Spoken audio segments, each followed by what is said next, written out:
The 15th century saw a great age of exploration, as intrepid navigators from the Old World sailed off to explore the New.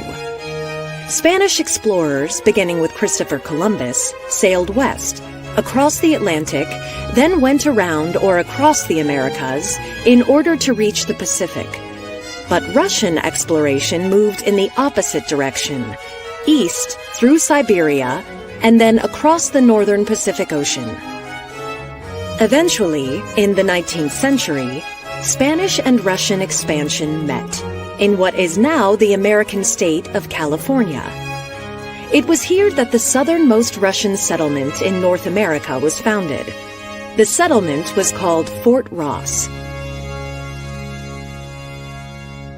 The story of Fort Ross begins in 1799, when nobleman Nikolai Rezanov convinced Russian Emperor Paul I to establish the Russian-American Company. This organization was founded with the mission of expanding Russian colonization by establishing new settlements in America. Rezanov sailed to the New World, visiting Japan and Hawaii before helping to create Russian settlements in Alaska. Conditions in the Alaskan colonies were harsh. The housing was primitive, and food was scarce because many supply ships were lost at sea. In 1806, Rezanov sailed south from what is now Sitka, Alaska, in a life-or-death mission to try to procure food from southern colonies on the Pacific coast of California. He successfully reached the Spanish settlement of San Francisco and returned to Sitka with a cargo of wheat, barley, flour, and beans. Alexander Andreevich Baranov was the manager of the Sitka colony. He saw the bounty Rezanov had returned with and began to plan a colonial settlement in California. There were no Spanish military installations north of San Francisco, so the land there was ripe for the taking. There was a large sea otter population for hunting, as well as the possibility of further trade with the Spanish missions, which could provide food to the more isolated Russian settlements in Alaska. In 1808, Baranov sent 2 ships south, with instructions to find a suitable location for a colony and to bury possession plaques signifying Russian claims to the land. They found a spot 15 miles north of Bodega Bay, with abundant natural resources and a suitable anchorage for ships. The settlement they founded in 1812 would take its name from the Russian word Rus, the root of the word Russia. The settlement came to be known in English as Fort Ross.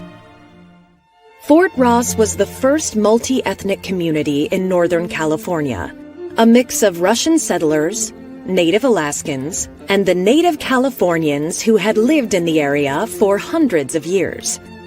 These natives, members of the Kashaya-Pomo people, had used the area as a seasonal home, settling there in the summer months since 1000 BCE.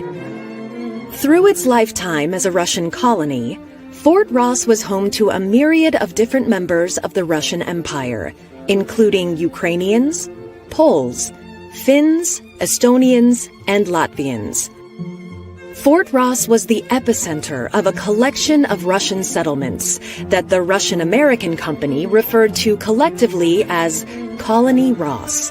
These settlements included a port at Bodega Bay called Port Rumyantsev and a sealing station on the Farallon Islands.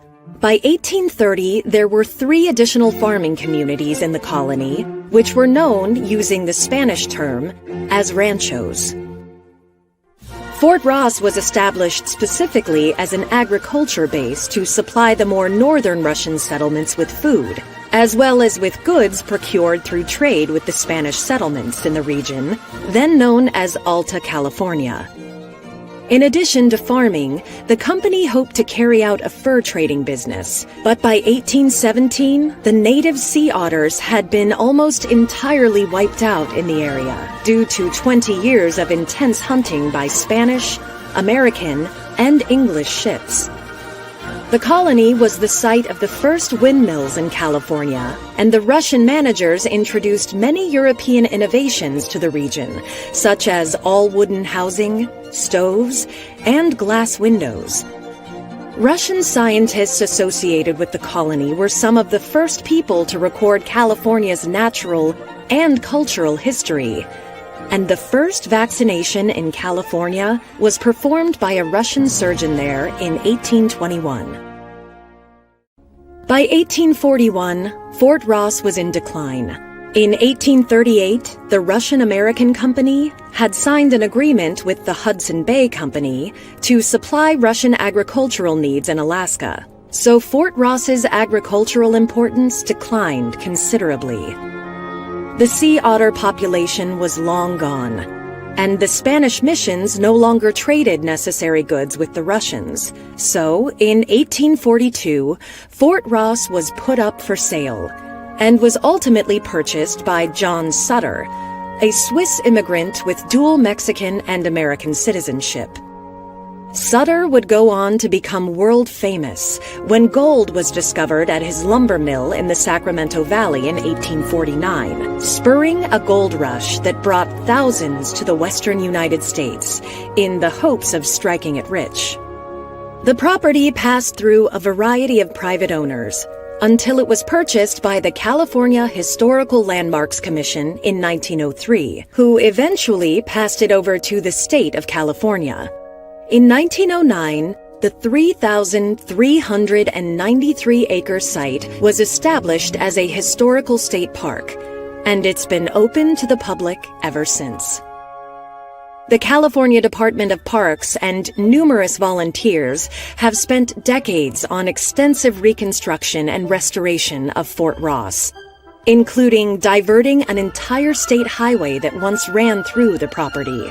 The original chapel was completely restored in 1973, and in 2012, a modern interpretation of one of the colony's original windmills was constructed for the park's visitor center.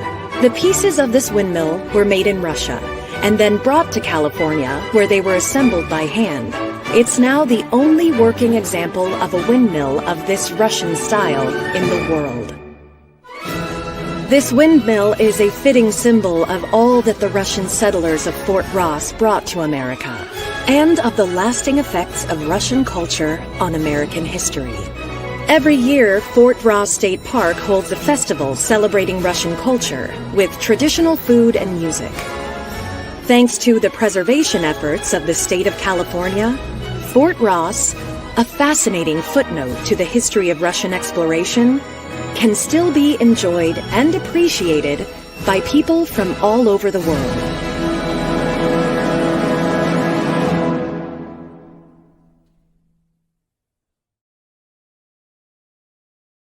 I am Igor Polishchuk.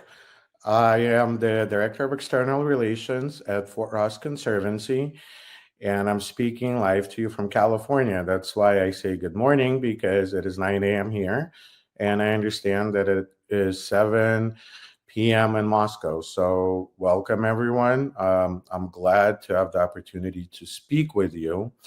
I've been at Fort Ross for the last 4 years, handling all the communication functions of their organization, and being engaged in numerous projects that we're working on for cultural preservation and historical preservation.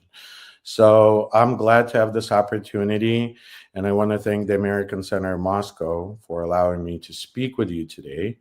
And I already received one of the questions from the audience. And the question is, can you share some insights into the historical significance of Fort Ross and its role in the Russian-American company's activities in California during the early 19th century? I think that's an excellent question. And first of all, I want to thank the team for making this wonderful movie. It's short, but it's packed with information. I might want to expand on it a little bit more and tell you that Russian exploration of California started in 1803 with the help of Americans.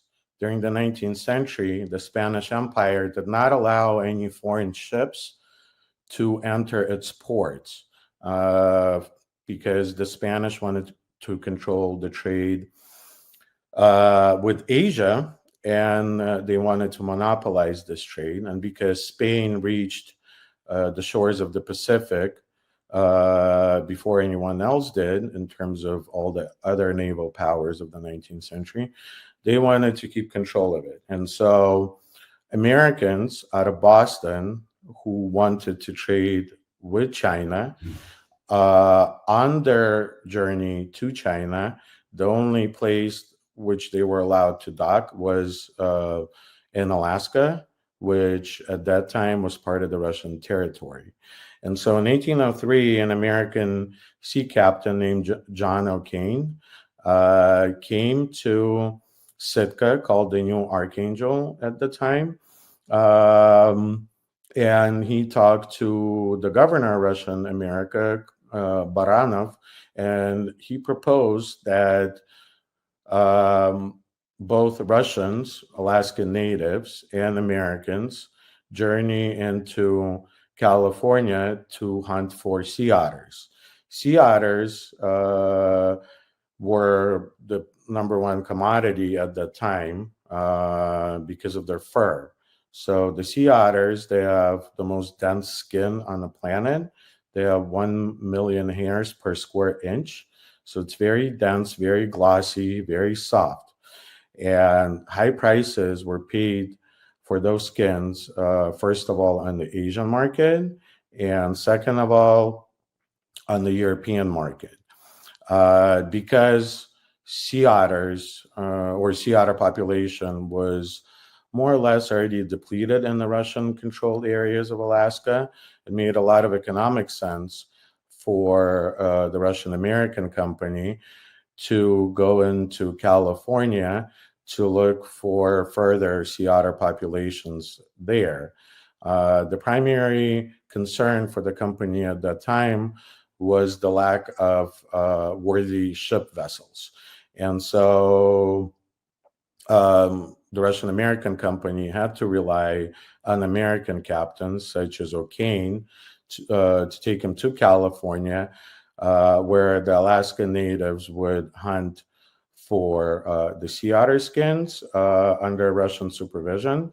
And then those skins will be taken on American ships to Canton, which is modern day Macau, Hong Kong area, where they would be traded. So the first time Russians came to California was actually 1803 on American ships, and they were to hunt offshore because the Spanish did not allow them to enter the mainland. And so most of the catch was done on little islands right outside of mainland California.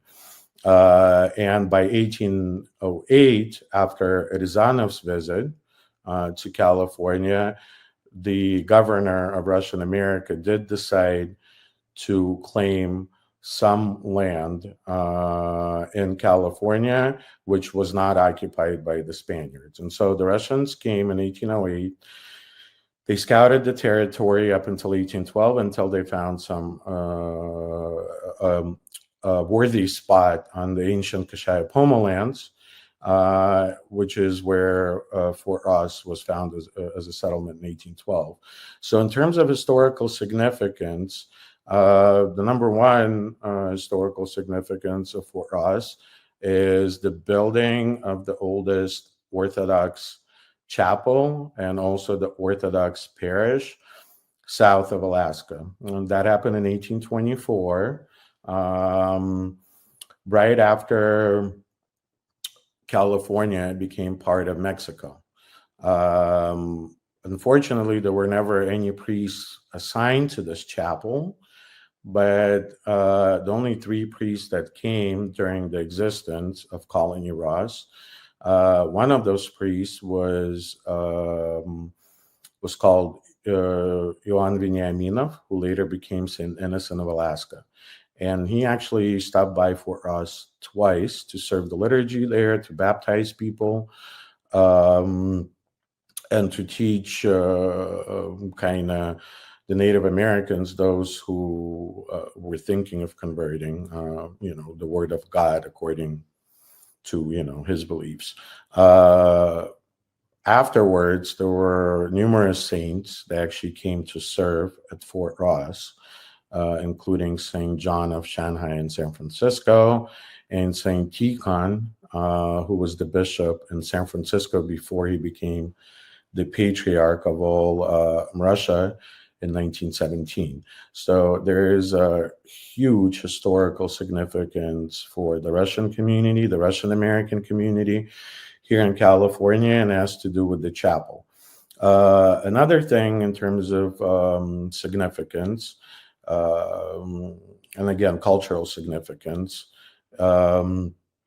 is the introduction of the windmills. They played a crucial role in the Russian settlement because of the amount of bread that had to be produced, not only for the settlement, but also the rusks, which had to be baked to supply the oncoming ships. And so wind power was introduced to California by the Russians. And cultural significance also extends in terms of the relationship between the Spanish-speaking population and kind of the Russian presence, because a lot of the goods that arrived in California in the 19th century could only be purchased from a store in Fort Ross that existed at Fort Ross. And so that was important because a lot of the Russian products, those that came from Russia or were made by Russians and Alaskan natives in Alaska, were actually sold here. So there was a lot of cultural interaction like that when it came to,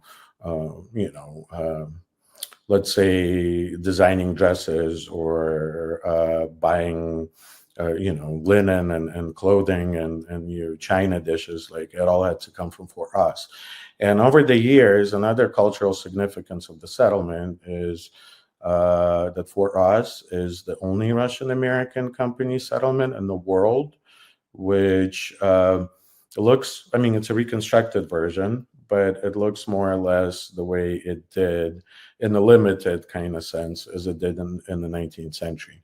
And because of the remoteness of that place, once you come there, you can understand, you can breathe that history, you can understand what people were dealing with in terms of the landscape, in terms of the hardships they could have faced. Fort Ross still has the oldest wooden building on the west coast of California, from all the way up to Alaska, so including the state of Oregon and Washington. So that would be my answer to that question. And I'm getting more questions, which is wonderful. It's second question is, the documentary highlighted the unique cultural interaction between Russian settlers and the native Kashaya-Poma people. Could you elaborate on how these interactions influenced both groups and left a lasting legacy in the region? To answer that question, I briefly have to describe the relationship the native people had in California had with the Spaniards. So the Spaniards came to what is now called California. It was called Alta California for them back in the day. They started arriving in 1769. They came in two groups. So it was the Franciscan order of monks and priests together with the soldiers. And so they set up 19 California missions that were designed to be a day ride apart on horseback from San Diego to San Francisco. So there were 19 missions created. Those missions were in charge of obviously missionary activity, where they would gather converts with the help of the Spanish soldiers, drive them into missions, convert them into Catholicism, and have them work for the Spanish crown or for the Catholic Church. There were numerous uprisings because most of the natives obviously didn't want to be subjugated. And in order to enforce the wishes of the crown in Madrid, the Spanish padres, who built very beautiful in terms of architecture missions, they had to use the help of the soldiers to first round up the Native Americans and then to drive them and force them to work for them. And so, in addition to 19 missions, there were 4 military forts built on the coast. Those were in San Diego, Santa Barbara, Monterey, and San Francisco. And when the Russians got to California and started scouting the coast to establish Settlement Ross, they didn't know what it was going to be called, but they started talking to Native Americans, trying to figure out if their land was occupied or not occupied by the Spanish crown. And based on my reading of the historical primary sources, Russians determined that everything north of the bay was not occupied by Spanish forces, and that the Native Americans did not want to fall under the control of the Spanish crown. And Russian understanding of the situation, let's say in 1808, was that in order to settle in California, they would have to offer some sort of protection to the native tribes against Spanish encroachment. And so Russians first came to Bodega Bay, which they called Port Rumyantsev. Rumyantsev was the chancellor of the Russian Empire. He was also a minister of finance at the time, and he was also the biggest proponent of Russian expansion into North America, including California. And so Russians first settled at Port Rumyantsev, where they came across the Coast Miwok people. Because of the lack of trees in the area and lack of fresh water, they decided to venture off a bit north. They did so overland until they came across the Kashaya-Pomo territory. And Ivan Kuskov, who was sent on these scouting expeditions, and the person who built the fort, who was Baranov's close friend and kind of his right-hand man, he negotiated with the Kashaya. Again, this is all based on Russian primary sources, to allow Russian American company to settle on their land. He offered them, like basic gifts, which are kind of worthless now, jeans, beads, an axe. But the Kashaya did allow the Russian American company to settle on their land, and that was in 1812. And when the Russians came, it was only 25 Russians and 80 Alaskan natives. And you have to understand that Alaskan natives were the primary workers of the Russian American company, and those regions that came under Russian influence in Alaska, we're talking about numerous tribes. All male populations between the age of 18 and 50 were subjugated and forced to hunt for the company. And so when the Russians arrived with the Alaskan natives on Kashaya-Pomo land, they were allowed to settle. But it was not until 1817 where a treaty was signed. And you can't really say that it was signed. It's sort of like a witness testimony, which says that 7 Native American chiefs or Native Californian chiefs who resided around Settlement Ross, they were invited to the settlement, and in the presence of different Russian officials, and they signed, well, not signed, they were kind of read a document, and they consented to, which would basically said that the Kashaya-Pomo ceded the land or rented it, more or less, to the Russian American company for their commercial purposes. there were two censuses done at Fort Ross in 1820, 1821, which included a lot of cultures, at least a dozen. Obviously, the working language was Russian, um, but people were allowed to speak their own language at home. And because settlers came without wives, these were single males, they found their companionship among the neighboring tribes of California. And so a lot of the families were formed between the Alaskan Native communities and the Native Californian communities. And Russians, and different ethnic groups in California. And so when you look at those censuses in 1820 and 1821, at first you notice that most of the Native women in California were referred to by the Russian name because there was still no chapel.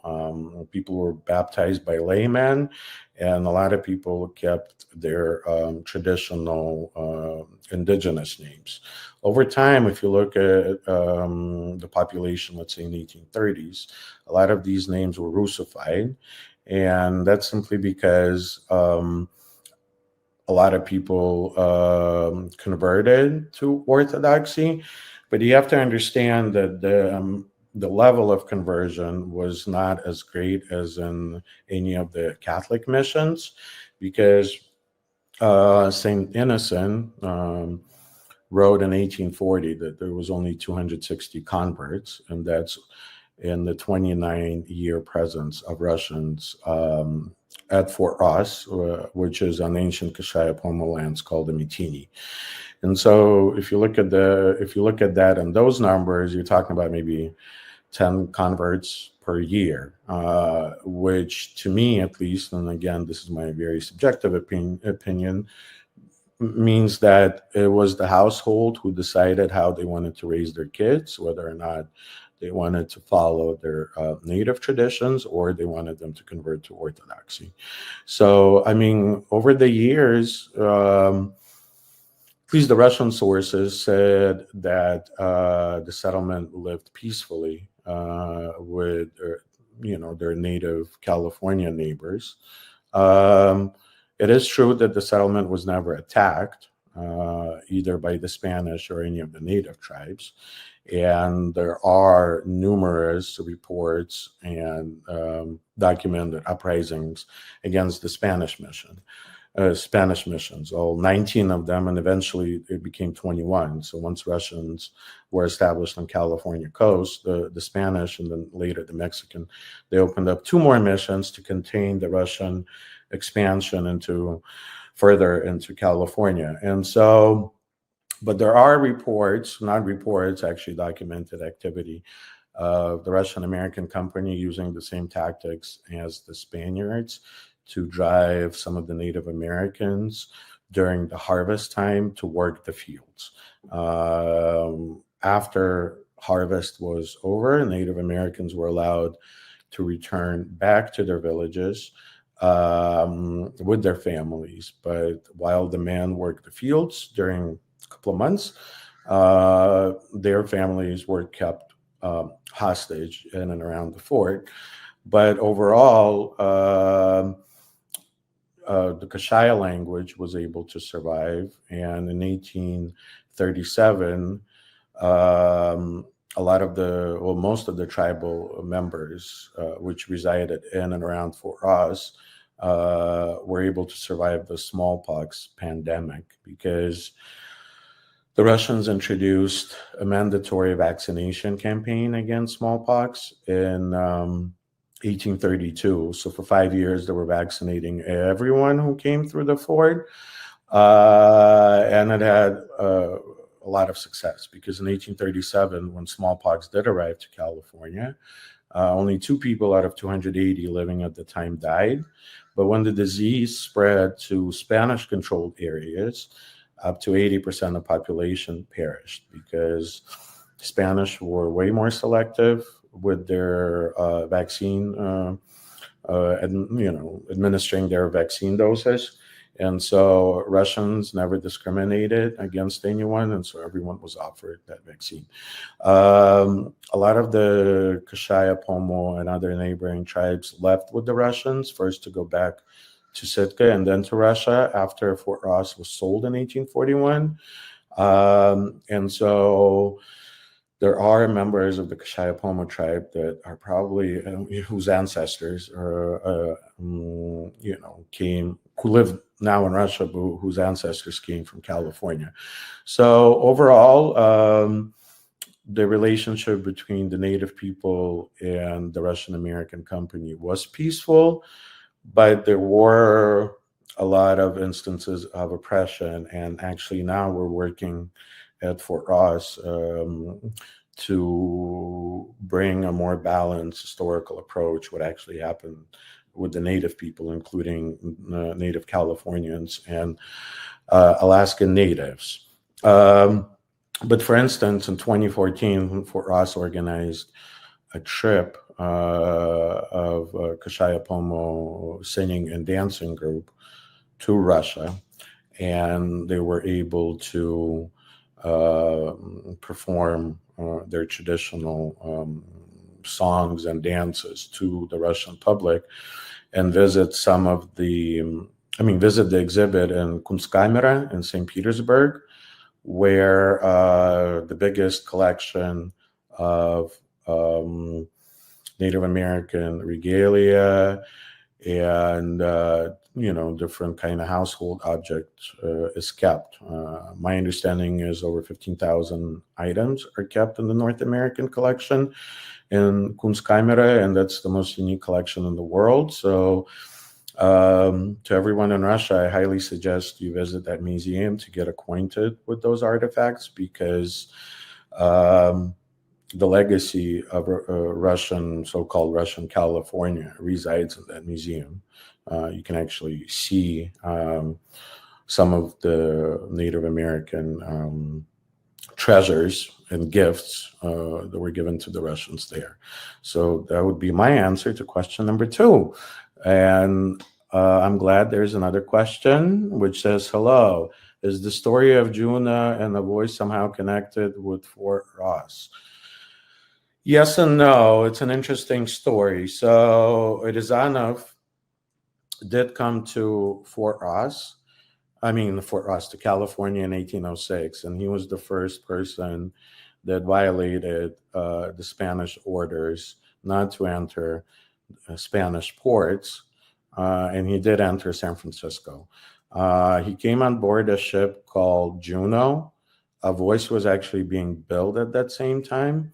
Juno was the ship that was purchased from an American sea captain called the Wolf. He, just like O'Brien, Joseph O'Brien, I think I called him John before, but I think his name is Joseph. Joseph O'Brien. He came to Alaska, and that year, so this is the year 1806. Rizanov was sent actually as an auditor for the emperor to check the books of the Russian American company. When he arrives from his long journey, because he participated in the global circumvention, he arrives to Alaska and he finds the colonies in very bad shape. So people were starving. The supply ships never reached Russian Alaska that year. And so people were literally like starving and dying from starvation. Also, there was a scurvy outbreak. You have scurvy outbreaks when you lack vitamins. And so no food means scurvy. And John the Wolf from Boston comes to Alaska. Rizanov and Baranov first decide to purchase all the provisions the ship had in order for settlers to survive in Alaska. Once all of that was eaten, Rizanov, in consultation with the management up in Alaska, decides that the only lifeline for the survival of Russian settlers in Alaska would be to go down to California. And so they purchased John DeWolf's ship called the Juno, and they took it to San Francisco. They entered the port of San Francisco, even though they were afraid they were going to get shot. And they docked, and they were seeking audience from the commandant of the Spanish Presidio of San Francisco, who actually welcomed the Russians. And in about 3 weeks that Russians were present in San Francisco, Ryazanov allegedly fell in love with Conchita Arguello, who was one of the daughters of the commandant of the Presidio of San Francisco. And so their romance resulted in an engagement. The parents, so Ryazanov was 41, Conchita was 14, about to turn 15. Kind of strange story, but parents, Conchita's parents, they were really against Ryazanov's engagement to their daughter, who was pretty much 25 years younger than him. And they went to the Spanish mission in San Francisco. They went to seek advice and the help of the Franciscan fathers. And pretty much the agreement was made that the Franciscan fathers will write to the Vatican and seek Pope's permission, Pope's blessing for this union.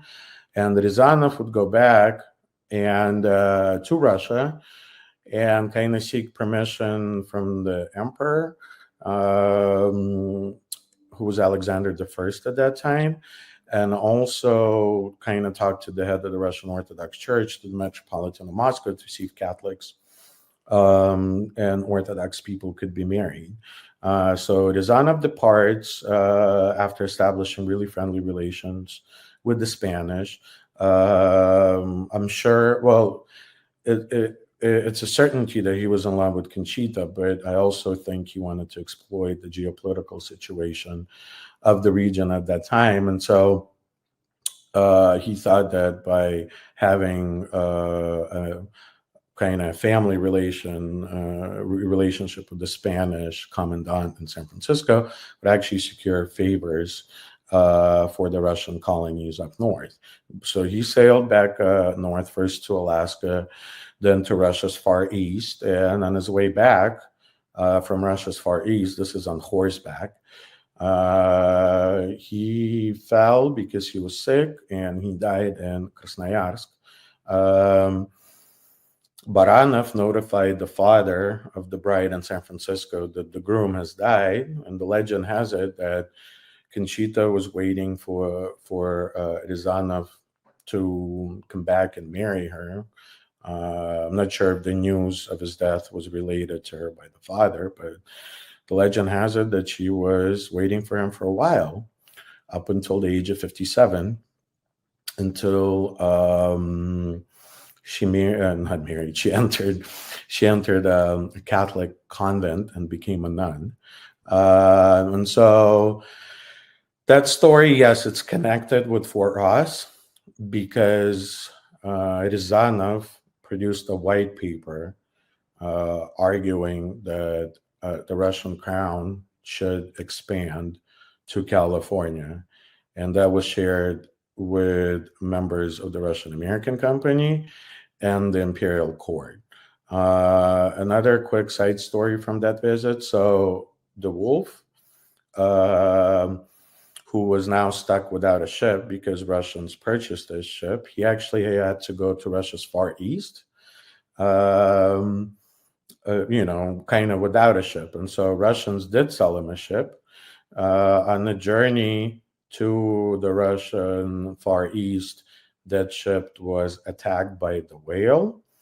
And that story is actually described in Melville's Moby Dick, which was published probably like 40 or 50 years later. And the reason why is because Melville was the Wolf's nephew.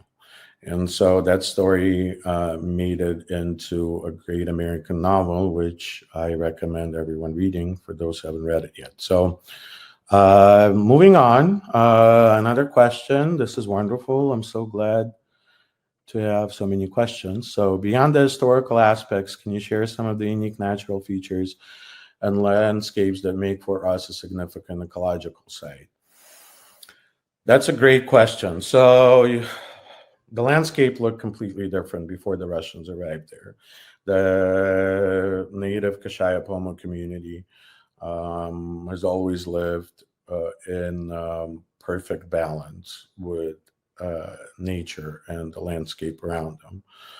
Obviously, the Russian American company was a commercial company which put profit above everything else. And so the landscape, unfortunately, has changed a lot after the Russian arrival. So, for instance, actually, this is also important in terms of cultural significance. I missed that part during the first question. So, the Russians started building the first ships at Fort Ross. So, 4 ships were built. And that was a huge deal at the time because it was on the border of Spanish empire, and suddenly you have all of this industrial activity, windmills being built, ships being built, ships with like 3 masts and cannons and everything else. And the reason why I'm mentioning that is because for all the construction work, the Russians had to use redwood. And so redwood forests, which only grow on the western side of the Sierra Nevada mountain range, these are very beautiful and ancient trees. They're like thousands of years old, very strong, very tall. Most of those trees within Fort Ross were cut out and cleared during the Russian presence there. And just to give you an idea, when the last ship was being built, this is 1824, so 12 years after the Russian arrival to California, the redwood forests were cleared out 12 miles, around Fort Ross. So that had a substantial impact. Sea otter population obviously suffered. At Fairlawns, which are islands kind of just outside of San Francisco. For those who ever been to San Francisco, you can see them on the clear day on the horizon overlooking the Pacific. There was a lot of sea lions that were slaughtered there. Sea lion meat was used by the settlers at Fort Ross. It was also salted, packaged, and sent to settlers up in Alaska. So there were thousands of sea lions and other marine mammals that were killed on those islands and around Fort Ross. So the marine mammal population in California was severely impacted. Forests were impacted. And so that's how the landscape has changed. And right after the Russians left, American pioneer families also settled in and around Fort Ross, and they actually continued their lumber industry. And so a lot more forest was cleared out. So now the landscape, I'm sure, looks a lot different than it did 200 years ago. But we are working with different academic institutions to restore the ecosystem. And for instance, now we're working to rebuild the kelp forests in and around Fort Ross. Because once the sea otters were gone, the sea urchins came in, and sea urchins ate all the kelp, and without the kelp, the sea otters really can't return. So it's a very fragile ecosystem, and we hope to restore the kelp forest so the sea otters can come back and live again offshore of Fort Ross. All right, moving on. What cultural events are being held at Fort Ross? Well, COVID impacted a lot of the kind of gathering activities. Now we're slowly coming back to hosting public events. So this year, Fort Ross held the Alaska Native Day. It's when different tribes from Alaska come and celebrate their culture at Fort Ross. That happened in May. In addition, we held the Metini Day. That's the day when Kshayapomo and all the other invited tribes come to celebrate their culture. And Metini, again, Metini was or is still the name of the site of Fort Ross. So we just held that event in August. This coming Saturday on the 14th, we're having the Harvest Festival. That's one of our traditional events. It happens every year in October, and people gather to collect pears and apples from the old Russian orchard, which was planted by the Russians in 1814. And expanded throughout the Russian presence here. And the trees were left behind, obviously, when the Russians left. And so there's still 2.5 cherry trees, which were planted in 1820 by the Russians that are still alive. And those are the oldest trees in the garden. Then we have different types of apple trees and pear trees and like plums. But at some point, Fort Ross produced melons, watermelons, oranges, wine. And so people come to celebrate, I guess, the Russian agricultural or gardening achievement in California. Additionally, we have Orthodox church services every year, typically in May, July, and in the fall. So those continue to happen. In July, we also have the Fort Ross Festival, but this year we skipped it because we were still unsure if we can get like sponsorship and how many people would come. So, but next year we're definitely doing it. So that's in terms of public events. I mean, we're always open for tours and public lectures, and we try to cater to the needs of our public. So if they want any specific information or any sort of specific experience, they can just call us or and email us, and we'll arrange it for them. All right, and this might have to be maybe our last question, but as the Director of External Relations at Fort Ross Conservancy, what are some of the key initiatives and projects you're currently working on to preserve and promote the history of Fort Ross? So we're going to be having our annual Fort Ross Dialogue that's been happening since 2012. It's a public diplomacy initiative between Russian and American people, indigenous people, kind of businessmen, academics, which come and discuss different topics. Every year, we try to rotate the topics. So we still have that the Fort Ross Dialogue going. In terms of cultural preservation and cultural heritage, our aim is to restore the chapel because we have found evidence that it looked a lot different, at least from the perspective of its interior design than it did in 1824. And so historical research has been done on the chapel. Proposals have been made, and I think now it's more up to the finding funders to fund that project. Also, I mean, we're working on a lot of other historical topics, the interaction between, let's say, the mission of Sonoma, which is the closest Spanish mission, to Fort Ross and Fort Ross residents. I'm personally working on research to outline um, the building of the first wharf or a pier in San Francisco. So this is way before Gold Rush. We're talking about 1840, 1841.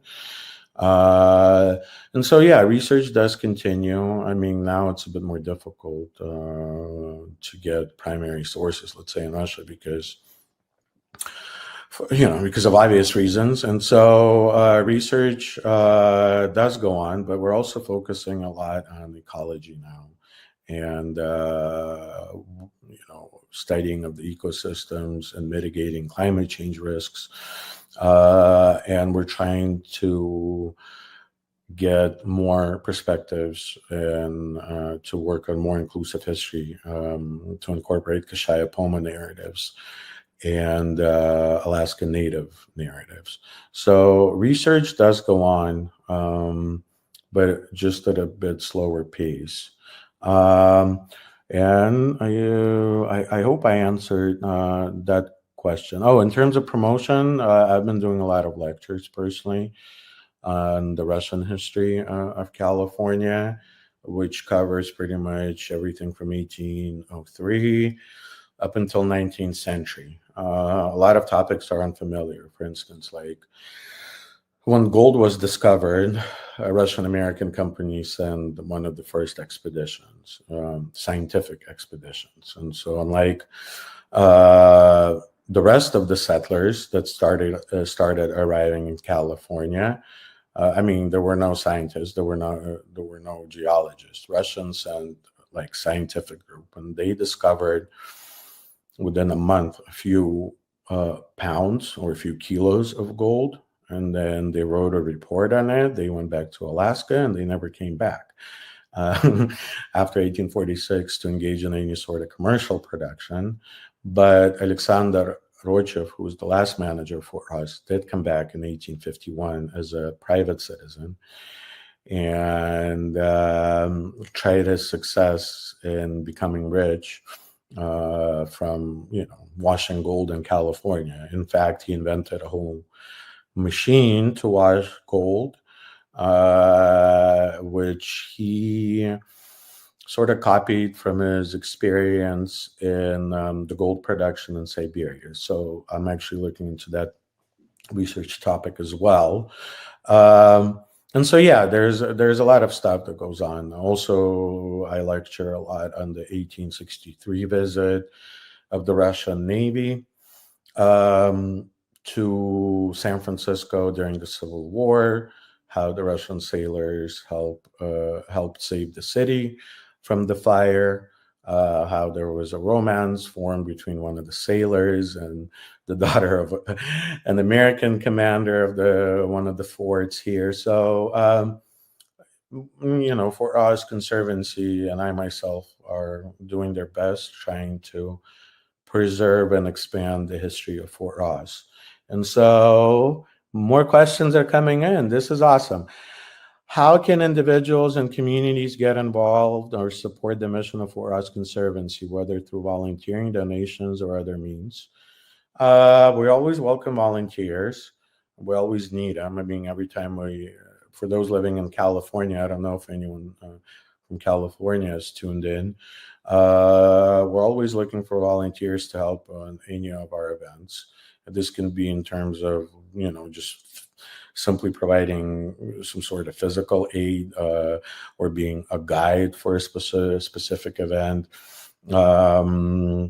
Or even if somebody wants to, let's say, volunteer and give a lecture on a specific topic, we'll always welcome that. Donations, obviously, we seek donations. Best way is to visit our website. There's a donation link. You can make it, I'm sorry, through PayPal, or you can send us a check to Fort Ross Conservancy. All the money we collect is actually used for educational programs, unless you decide to make a specific donation. Then you should make a note, for restoration of the chapel, or for some other purpose, restoration of the fence or for publications. And then that money would be kept for that specific purpose. I'm not sure how it is possible nowadays to actually send any donations from Russia, but we always welcome any sort of financial or volunteer support.